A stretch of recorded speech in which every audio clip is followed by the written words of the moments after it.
할렐루야. 어떤 사람이 한 달 동안 이런 실험을 했습니다. 한 동네를 정해놓고 매일같이 집집마다 찾아다니면서 10,000원짜리를 현관에 놓는 것이었습니다. 첫 번째 날 동네 사람들 너무 이상하게 생각했지만 조심스럽게 그 돈을 집어들었습니다. 둘째 날도 마찬가지였고 이제 며칠 지나자 온 동네에 소문이 퍼졌습니다. 모두가 감사한 마음으로 정체불명의 그 사람 이야기로 웃음꽃을 피웠습니다. 한 2주 정도 지나니까 이젠 돈이 언제 오나 나와서 기다리기 시작합니다. 3주쯤 지났더니 감사한 마음 전혀 없이 당연히 돈을 받기 시작합니다. 4주 정도 지났더니 돈을 받는 것이 아주 자연스러운 일상사가 되었습니다. 생각도 없이 그저 돈 집어듭니다. 이제 실험 기간이 끝나는 마지막 날이었습니다. 이 사람은 평소와 달리 돈을 나눠주지 않고 그냥 그 동네 골목을 지나갔습니다. 그랬더니 이상한 반응들이 터져 나오는 겁니다. 여기저기서 동네 사람들이 불평하며 화를 냅니다. 심한 경우 어떤 사람은 문을 열고 나와서 항의합니다. 왜 오늘은 돈을 주지 않는 겁니까? 어서 내 돈 10,000원을 달란 말이에요. 여러분, 이 이야기를 들으면서 이 동네 사람들에 대해서 어떤 생각을 갖게 됩니까? 참 별 이상한 사람들 다 보겠네. 그동안 준 것만 해도 감사하지, 그리고 안 주면 그러려니 해야지, 언제 자기 돈 맡겼나? 이게 우리가 일반적인 상식적으로 하는 생각 아닙니까? 그런데 여러분, 우리가 그 사람들 향하여서 참 이상한 사람들이네 그렇게 말하지만 우리도 그런 사람일 수 있다고 하는 것을 아는 것이 중요합니다. 우리뿐만 아니라 모든 사람이 그럴 수 있다는 것입니다. 당연히 감사해야 되는데 감사하지 못하고 오히려 불평, 원망, 늘어놓는 일이 허다한 것입니다. 여러분, 이것이 우리 모든 인간 안에 내재된 죄성이라고 하는 것입니다. 당연히 하나님이 베푸신 은혜를 기억하며 감사해야 되는데 하나님을 부인하고 그 은혜에 감사하지 않습니다. 사도 바울이 이 사실을 지적하고 있습니다. 우리가 잘 아는 것처럼 의인은 없나니 하나도 없다. 모든 사람이 죄인이다. 이게 사울의 고백 아닙니까? 로마서 1장 21절이면 사도 바울이 또 이렇게 얘기합니다. 하나님을 알되 하나님을 영화롭게도 아니하며 감사하지도 아니하고 오히려 그 생각이 허망하여지며 미련한 마음이 어두워졌나니. 이사야 1장 3절 보면 이사야 선지자 좀 더 심하게 말해서 짐승만도 못하다 공박하고 있습니다. 소는 그 임자를 알고 나귀는 그 주인의 구유를 알건만은 이스라엘은 알지 못하고 나의 백성은 깨닫지 못한도다. 여러분, 우리는 오늘의 본문 가운데서도 그런 인간의 속성이 적나라하게 드러나고 있는 것을 보게 됩니다. 이스라엘 백성들 하나님의 명령을 받고 드디어 가나안 땅을 향한 행군을 시작하기 위해 시내 산을 출발하게 됩니다. 그래도 1년 가까이 시내 산에 머물면서 그런대로 광야의 생활에 정응해 살던 이스라엘 백성들 다시 행군을 시작한다고 하는 거 보통 고통스러운 일이 아니었습니다. 그러다 보니 하나님께 원망을 늘어놓기 시작합니다. 1절 보시면 여호와께서 들으시기에 백성이 악한 말로 원망하매 그랬잖아요. 이스라엘 백성들 하나님께 원망을 했다는 얘기고 하나님께서 그 원망을 들으셨다는 것입니다. 원망의 소리를 들으신 하나님 어떻게 하셨습니까? 불로 그들에게 벌을 내리셨습니다. 그들이 하나님께서 벌을 주시자 울며 소리를 질렀더니 모세가 기도합니다. 그랬더니 하나님께서 그 기도를 드시고 벌 내리는 것을 중단하셨어요. 이스라엘 백성들 그 불이 꺼진 다음에 다시는 우리 원망하지 말자 다짐을 했습니다. 왜 그랬습니까? 원망하다가 또 어떤 벌을 받을지 모르니까. 그래서 이 교훈을 우리가 잊어서는 안 된다. 그래서 한 일이 그곳 이름을 다베라 이렇게 짓는 겁니다. 불사름의 곳. 그래서 그 동네를 볼 때마다 그때 일을 기억하면서 우리 원망하지 말자 이랬던 거예요. 그런데 어땠습니까? 그렇게까지 다짐했는데 또 원망했어요. 그 다베라의 다짐한 지 그렇게 오래 지나서도 아닙니다. 얼마 안 돼서입니다. 자기들의 생활이 어렵다고 불평합니다. 오히려 과거 노예 생활하던 애굽 생활을 그리워하며 울부짖고 있습니다. 4절 중간에 보시면 이스라엘 자손도 다시 울며 이르되 그랬잖아요. 5절에 보면 우리가 애굽에 있을 때에는 애굽을 그리워하고 있습니다. 그리고 만나에 대해서도 불평합니다. 6절 보면 자기들이 지금 먹을 거 만나밖에 없다고 불평합니다. 고기라든지 생선, 오이, 수박, 부추, 파, 마늘 이런 것도 먹고 싶다는 거예요. 한마디로 맛있는 음식, 정력에 좋은 음식 이런 것들 먹고 싶다는 겁니다. 하나님께서 그 원망하는 소리 다 들으셨습니다. 모세도 지켜보면서 다 들었습니다. 하나님께서 진노하셨습니다. 모세도 너무 화가 났습니다. 그래도 모세가 하나님께 하소연합니다. 하나님, 저런 백성들 보셨지 않습니까? 저런 백성들 인도하려니 너무 힘이 듭니다. 차라리 저를 죽여주십시오. 여러분, 이렇게 이스라엘 백성들 계속해서 하나님을 원망했습니다. 이런 사람들 한마디로 불평한 사람들, 원망한 사람들 이렇게 부를 수 있을 것입니다. 그런데 여러분, 이것이 이스라엘 백성만의 모습입니까? 우리가 그들 향하여서 왜들 그러냐 돌을 들어 던질 수가 있습니까? 아닙니다. 왜냐하면 우리 안에서도 얼마든지 그들과 같은 모습 발견하게 되기 때문입니다. 우리도 마찬가지입니다. 그들과 같이 원망한 사람들, 불평한 사람들, 그것이 바로 우리의 모습입니다.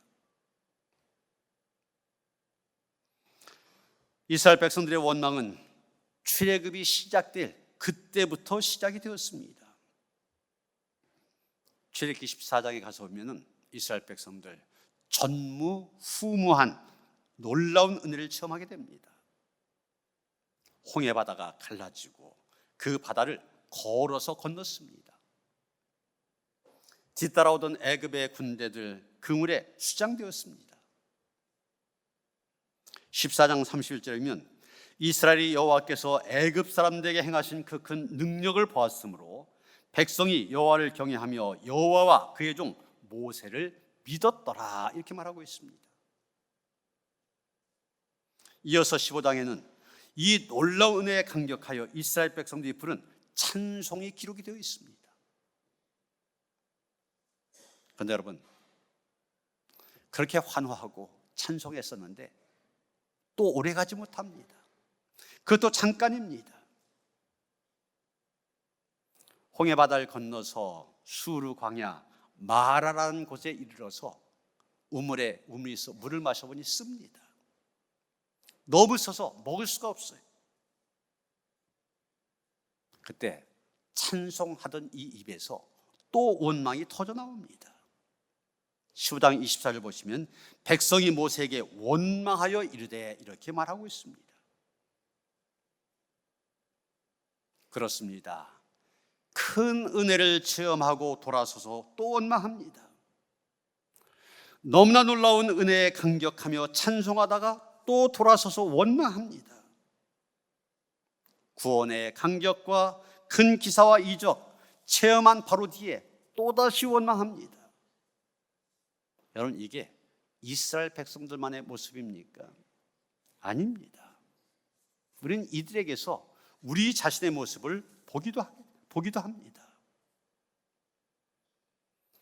우리 역시 큰 은혜를 받았어도 원망할 수 있다는 것을 알아야 됩니다. 우리 역시 큰 능력을 체험했어도 원망할 수 있다는 것입니다. 그렇습니다. 철저하게 신앙 훈련을 받았어도 원망할 수 있습니다. 믿음으로 난 하나님과 언약을 맺은 언약 백성이야, 정체성을 갖고 있으면서도 원망할 수 있습니다. 말씀으로 무장되어 말씀대로 살려고 애를 쓰면서도 원망할 수 있습니다. 여러분, 지금 나와서 예배하는 것처럼 신령과 진정으로 예배를 드리면서도 하나님을 원망할 수가 있습니다. 사도 바울은 이런 우리의 모습 너무나도 정확하게 알고 있었습니다. 그러면서 원망하지 않을 수 있는 비결을 우리에게 가르쳐 줬습니다. 그게 바로 우리가 너무나 잘 아는 데살로니가전서 5장 16절부터 18절까지의 말씀입니다. 항상 기뻐하라, 쉬지 말고 기도하라, 범사에 감사하라. 이는 그리스도 예수 안에서 너희를 향하신 하나님의 뜻이니라. 우리가 그리스도 예수의 은혜 안에서 적극적으로 기뻐해야 된다는 겁니다. 기쁜 일이 생긴 다음에 기뻐해야지, 그렇게 기다리다 보면은 원망이 우리의 심령을 사로잡게 됩니다. 우리가 그리스도 예수의 은혜 안에서 적극적으로 기도해야 된다고 얘기합니다. 기도할 일이 생길 때까지 기도하지 않고 기다리다 보면 또 원망이 우리의 심령을 사로잡게 됩니다. 우리가 그리스도 예수의 은혜 안에서 적극적으로 감사해야 된다고 얘기합니다. 감사할 제목이 생길 때까지 또 기다리다 보면 역시 원망이 우리의 심령을 사로잡게 된다는 겁니다.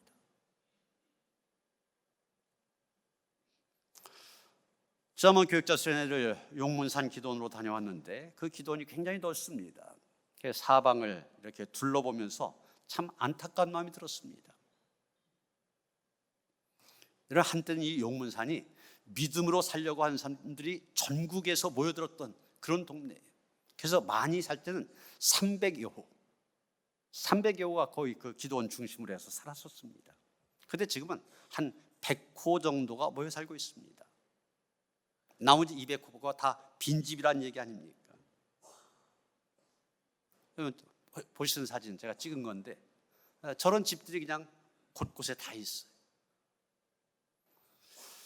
여러분, 보시는 것처럼 한 20, 30년 전에 저 정도의 집, 상당히 잘 지은 집 아닙니까? 근데 10년, 20년 관리가 되지 않다 보니 깨지고 무너지고 더러워지고 쓰레기가 가득하고 그런 집이 되었습니다. 그 집을 보면서 건물 아무리 잘 지었어도 지속적으로 관리하자면 저렇게 되는구나, 이런 생각하게 되었습니다. 우리의 심령도 마찬가지입니다. 아무리 큰 은혜를 받고 아무리 산 훈련을 받았어도 지속적으로 관리하지 않으면 문제가 생깁니다. 건물이 녹이 슬고 낡게 되는 것처럼 우리의 심령, 원망과 불평으로 가득 차게 됩니다. 관리를 못하여서 낡고 더러워진 건물을 보며 우리가 안타까워하는 것처럼 원망과 불평으로 가득 찬 우리의 심령 보시고 하나님께서는 분노하십니다. 그래서 우리의 심령, 다른 어떤 것보다도 우리의 심령을 잘 관리해야 됩니다. 항상 기뻐해야 됩니다. 쉬지 말고 기도해야 됩니다. 범사에 감사해야 됩니다. 그래야 우리의 심령이 하나님 보시기에 아름다운 모습을 유지할 수 있게 된 것입니다. 그럼 여러분, 우리 그리스도인들 왜 원망하게 되는 것입니까? 그렇게 은혜 받고 그렇게 훈련을 받았으면서도 원망한 이유가 무엇입니까? 우리는 오늘 본문 가운데서 몇 가지 답을 찾아보게 됩니다. 우리는 이것을 반면교사로 삼아서 원망의 늪에 빠지지 않도록 해야만 됩니다. 첫째로 원망한 이유, 영향을 받았기 때문입니다. 여러분 본문 4절에 보면 섞여 사는 다른 인종들이 있었다고 말합니다. 여러분 이스라엘 백성들이 출애굽할 때 순수한 이스라엘 혈통을 가진 사람들만 나온 것이 아닙니다. 출애굽기 12장 38절이면 출애굽한 무리들 가운데 수많은 잡족이 있었다고 그랬어요. 이스라엘이 아닌 다른 민족들도 짐을 싸서 같이 나온 겁니다. 그런데 이 다른 인종들, 잡족이라고 불리는 사람들, 하나님을 모르는 사람들이었습니다. 이 사람들이 광야에서 먼저 탐욕을 품고 고기를 달라고 아우성치며 소리내어 울었습니다. 이것이 이스라엘 백성들에게까지 전염이 되어진 겁니다. 그 똑같이 이스라엘 백성들 불평하고 원망하게 된 것입니다. 여러분 이스라엘 백성들이 제대로 된 믿음을 가졌었다면 어떻게 해야 됩니까? 다른 인종들의 이런 태도를 보면서 너희들 이제까지 하나님의 큰 은혜를 잊고도 왜 원망하느냐, 호통을 쳐서 그 입을 다물게 해야 되잖아요. 그런데 그들 그렇게 한 것이 아니라 반대로 이스라엘 백성들이 영향을 받아서 똑같이 하나님을 원망하게 되었습니다. 결국 이스라엘 백성들이 원망하게 된 것은 이들 섞여 사는 사람들로부터 영향을 받았기 때문입니다. 그디한 원망이 그대로 전염이 되어진 것입니다.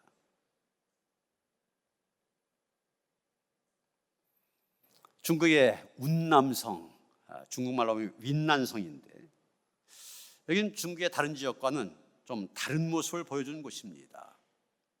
인구의 80%가 25개나 되는 소수민족이고 대부분이 고산지대에 살면서 가난하고 힘겨운 삶을 살고 있었습니다. 그런데 이 지역의 가장 큰 문제는 마약 문제입니다. 그리고 마약 문제 때문에 생긴 에이즈 문제였습니다. 여러분 보신 것처럼 이 운남성 좌측에 보면 미얀마가 있고 아래 라오스, 우측에 베트남이 있잖아요. 접경 지역입니다. 그러다 보니 마약 밀수가 성행하여서 중국 정부 가장 큰 골칫거리 가운데 하나입니다. 그러다 보니 국경 산악지대에 80% 가까운 사람들이 다 마약에 중독되었고 마약 주사하는 과정 속에서 이 에이즈가 전염되어 에이즈가 창궐하게 되었습니다. 그래서 에이즈에 감염된 사람이 무려 8만 명이나 된다는 그런 통계가 있습니다. 그런데 재밌는 것은 이런 중국이라는 나라가 성이 있고 현이 있잖아요. 우리나라 이렇게 경기도 그러면 거기에 뭐 여러 군이 있는 것처럼 운남성 아래 여러 현이 있는데 어떤 한 현은 에이즈 감염자가 거의 없고 마약 중독자도 현격하게 적다는 겁니다. 당연히 정부에서 조사해 봤습니다. 이 지역이 왜 그럴까? 그랬더니 이유가 그 현의 인구가 8만인데 그 중에 6만 명이 기독교인이라는 겁니다. 그래서 이런 중국 공산국가 아니에요. 그런데도 이 현에 교회까지 지어주고 또 다른 현에 이 현처럼 예수 믿으라고 권장하고 있다는 겁니다. 사람들이 예수를 믿음으로 세상 풍조에 휩쓸지 않게 되었고 오히려 세상에 선한 영향력을 끼치게 된 겁니다. 그렇습니다. 원망도 전염이 되어집니다. 마약 중독이 이 에이즈가 전염이 된 것처럼 원망도 전염이 되어집니다. 그런데 전염되지 않을 수가 있습니다. 오히려 전염을 막을 수가 있습니다. 어떻게 가능한 겁니까? 철저한 신앙생활이 그것을 막아줍니다. 바울이 권면한 것처럼 우리가 예수 그리스도 안에서 항상 기뻐하고 쉬지 말고 기도하고 범사에 감사할 때 이 원망이라고 하는 전염 막을 수가 있게 되는 것입니다. 두 번째, 원망의 늪에 빠진 이유, 탐욕 때문입니다. 4절에 보면 탐욕을 품에 그랬지 않습니까? 지금 섞여 사는 다른 인종들, 잡족들이 탐욕을 품었다는 것입니다. 이것이 이스라엘 백성들에게도 그대로 전염이 되어진 것입니다. 그래서 원망하게 되었던 겁니다. 여러분, 탐욕이 무엇입니까? 과도한 욕심, 지나친 욕심 아니에요. 인간의 욕심 한도 끝도 없습니다. 마치 블랙홀처럼 다 빨아들입니다. 계속해서 주어져도 더 그럽니다. 이것을 제대로 통제하지 않으면 탐욕이 되어집니다. 그리고 탐욕이 있는 한 인간은 만족할 수 없고 감사할 수 없습니다. 여러분, 지금 이스라엘 백성들 광야에 있습니다. 광야에 있지만은 전혀 굶지는 않고 있습니다. 왜 그렇습니까? 하나님께서 매일같이 만나를 주셨잖아요. 여러분, 이 만나라고 하는 거 정말 좋은 음식입니다. 하나님께서 직접 대조하셔서 아침마다 이슬과 같이 내려주신 천국제 웰빙 푸드, 이게 바로 만나입니다. 이것만 먹어도 충분합니다. 하나님이 알아서 필수 영양소 다 넣어주셨기 때문입니다. 여러분, 얼마나 감사한 일입니까? 광야다 보니 농사도 짓지 못합니다. 목축도 하지 못합니다. 또 계속 이동해야 되고 원천적으로 농사 짓는 것이나 목축하는 것 불가능한 일입니다. 그런데 하나님께서 매일 만나를 내려주십니다. 얼마나 좋습니까? 7절서부터 9절까지 말씀 보면 하나님께서 매일 만나를 공급해 주셨고 그는 여러 가지 방법으로 만나를 요리해서 먹었습니다. 만나만 먹어서 영양 부족이 생긴 것이 아닙니다. 그런데 원망하고 불평합니다. 울며 애통해 할 정도로 원망합니다. 여러분, 이스라엘이 왜 이렇게 되었습니까? 뭐가 부족해서가 아닙니다. 그대의 마음속에 탐욕이 생겼기 때문입니다. 여러분, 사람은 자기가 가진 것보다 욕심이 더 많아지면 그 인생 불행할 수밖에 없습니다. 반대로 내가 가진 것보다 욕심이 적다, 그 인생은 행복합니다. 그렇기 때문에 정말 중요한 것, 많은 소유보다도 더 중요한 것이 뭐냐? 우리의 마음을 제대로 통제하는 것입니다. 이것을 하지 못하면 아무리 많은 소유를 얻는다 할지라도 계속 불행한 삶을 살아갈 수밖에 없는 겁니다. 그러면 어떻게 우리 마음속에 욕심을 통제할 수 있습니까? 물론 자기 힘으로 안 됩니다. 신앙으로, 성령의 능력으로 가능합니다. 여러분, 갈라디아서 5장 22절서부터 23절 보면은 성령의 열매가 나오잖아요. 우리가 예수를 믿으면 성령께서 우리 마음속에 오십니다. 성령께서 우리의 마음을 변화시켜서 예수님의 인격을 닮은 그런 모습을 형성해 주십니다. 그게 바로 9가지 성령의 열매입니다. 그런데 이 성령의 9가지 열매 맨 마지막이 무엇입니까? 절제, 셀프 컨트롤입니다. 자기 스스로가 자기를 통제할 수 있는, 컨트롤할 수 있는 능력입니다.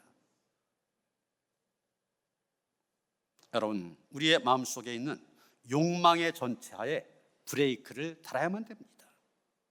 이것이 없으면 사고치게 됩니다. 멸망의 길로 달려가게 됩니다.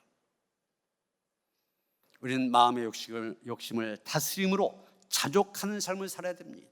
그래야 행복합니다.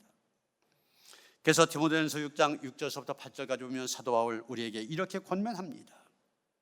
그러나 자족한 마음이 있으면 경건은 큰 이익이 되느니라. 우리가 세상에 아무것도 가지고 온 것이 없음에 또한 아무것도 가지고 가지 못하리니 우리가 먹을 것과 입을 것이 있은즉 족한 줄로 알 것이니라.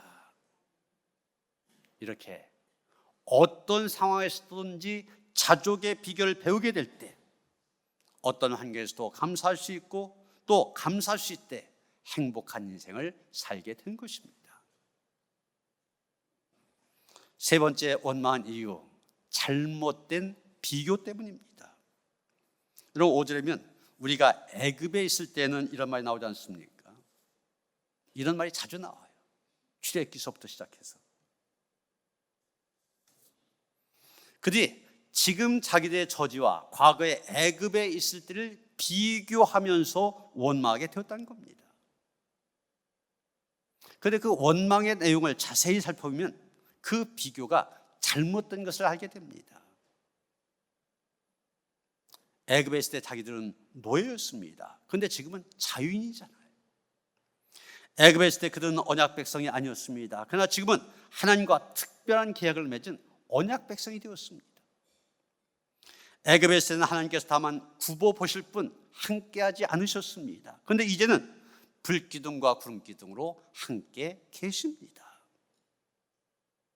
그런데 이스라엘 백성들 이렇게 좋은 점은 비교하지 않았습니다. 잘못된 것만 비교했습니다. 애굽에 있을 때는 편하게 살았는데 지금은 광야에서 고생하고 있다는 겁니다. 애굽에 있을 때는 고기와 맛있는 음식 배부르게 먹었는데 지금은 맛없는 만나만 먹고 있다는 겁니다. 애굽에 있을 때는 잘 먹어서 정력이 넘쳤는데 지금은 겨우 만나만 먹으니 기력이 쇠하게 되었다는 겁니다.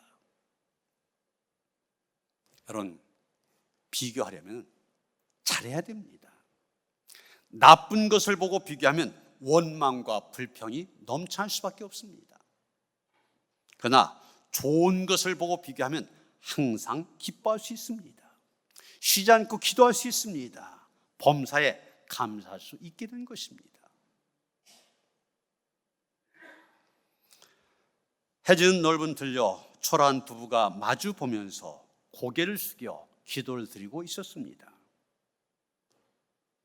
그런데 이 부부의 피곤한 발끝에 조그마한 아기의 관이 가로놓여 있었습니다. 그림인데 그 그림의 내용은 불쌍한 젊은 부부가 아기 관을 묻기 전에 기도하는 아주 비통한 모습입니다. 밀레가 그 그림을 그려서 선배에게 보여주었습니다. 그랬더니 선배가 충고합니다. 애틋한 사연, 아름다운 전원과 황혼, 그리고 기도 다 좋은데 저 가운데 있는 관이 마음에 걸린다. 저 관 대신에 바구니를 그려놓으면 어떨까? 그래서 아기 관 대신에 바구니를 고쳐서 그렸습니다. 두 사람 기도하는 발밑에 바구니가 놓여 있잖아요. 그랬더니 그 의미가 완전히 달라졌습니다. 만배로 살아났습니다. 여러분, 전체 그림은 그대로 아닙니까?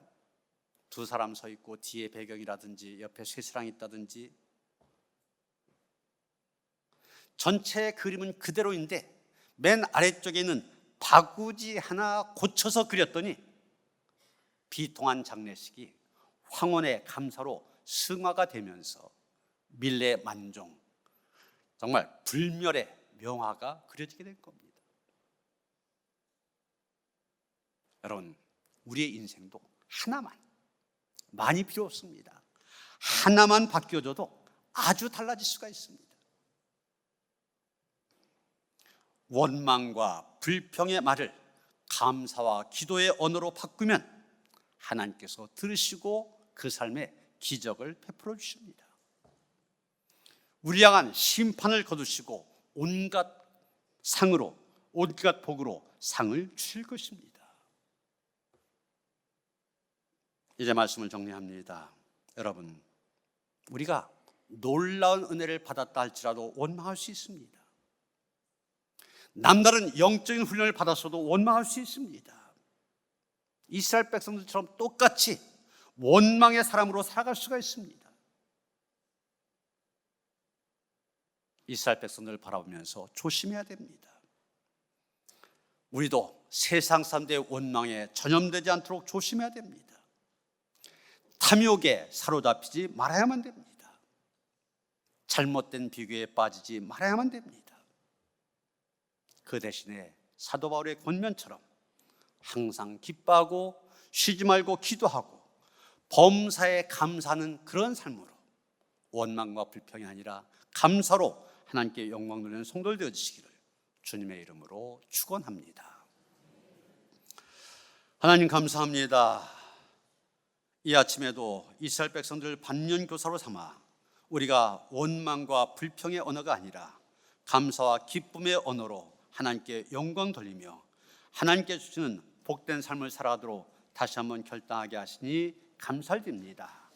변하지 않게 하여 주시옵소서. 한결같게 하여 주시옵소서.